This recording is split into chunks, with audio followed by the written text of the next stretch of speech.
Now, in the real world, it's quite rare that you would work with this event emitter object directly. Instead, you want to create a class that has all the capabilities of the event emitter, and then you will use that class in your code. Let me explain what I mean by that and why. So let's open up our logger module. So in this module, we're exporting a simple function, log, right? And here, we log that message on the console. Now, after this, we want to raise an event. And then later in app module, we will listen for that event and do something. So let's go back to our app module and copy some code into the logger module. So on the top, I'm going to copy these two lines to bring the event emitter in this module.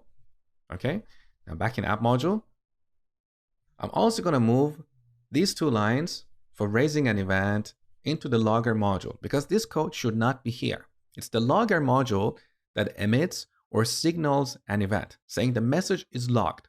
So cut.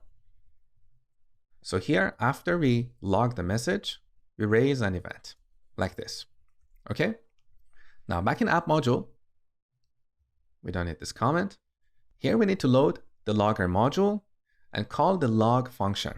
So constant log, we call the required function and set the path to the logger module.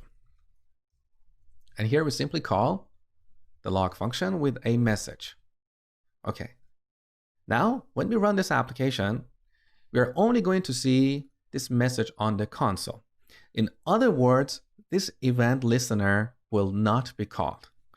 Let's verify that, and then I will explain why that happens.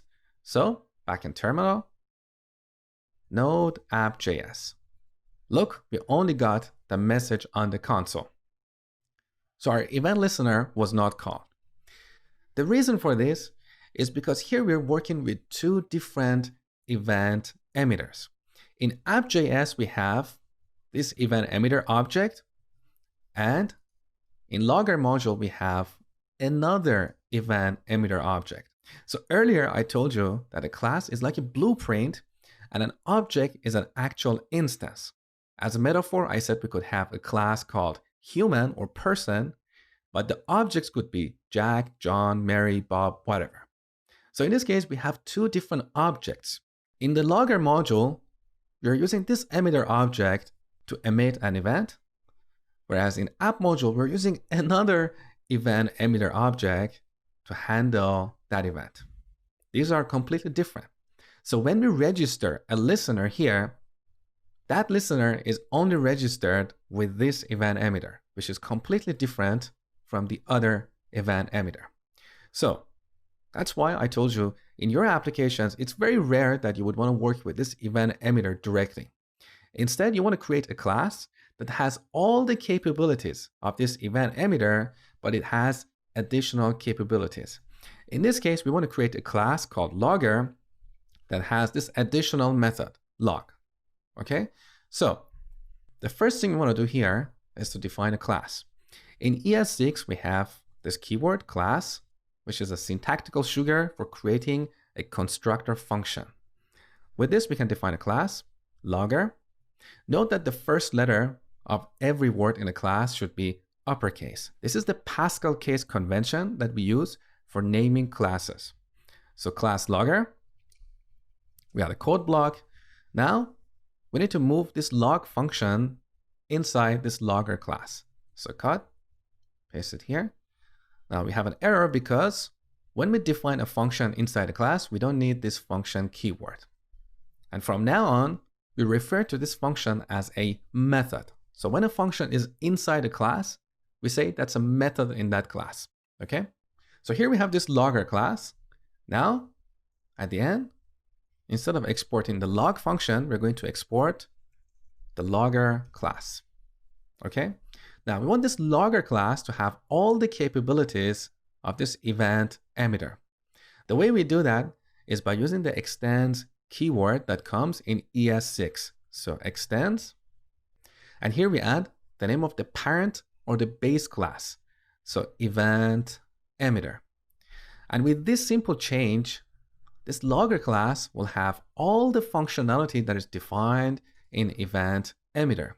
So here, when raising this event, instead of using this emitter object, we're going to use this. So in this class, we can directly emit or raise events. Okay? And now we no longer need this actual emitter object because we have not used it anywhere in this code. So delete. We're done with the logger module. Now, back in the app module. So here, when requiring the logger module, we get a class. So I'm going to rename this to logger with capital L. That's a class. Now we create an object. So new logger. And then to log a message, we call logger.log. Now, similar to the change that we made in the logger module, we no longer need this event emitter object here. We want to work directly with this logger object. So we're going to register this listener on this logger object. Okay? So I'm going to move this code after creating the logger. We say, hey logger, when you raise this message logged event, I want to execute this code. Okay? And finally, you can see we no longer need this event emitter object. It's not used anywhere. Delete. Now, when we run this application, we're going to see this message on the console, but also because we're using the same logger object for registering an event listener and also raising an event, we're going to see this message on the console. So node app.js, look, this is the message on the console, and you can see our listener was successfully called. So let's quickly recap. If you want to raise events in your application to signal that something has happened, you need to create a class that extends event emitter. With this, that class will have all the functionality defined in event emitter, but you can also add additional functionality. In this case, we have the ability to log a message. And then inside that class, whenever you want to raise an event, you use this.emit because this references this logger class itself, which extends event emitter. So all the methods defined in event emitter will also be part of this class. Okay?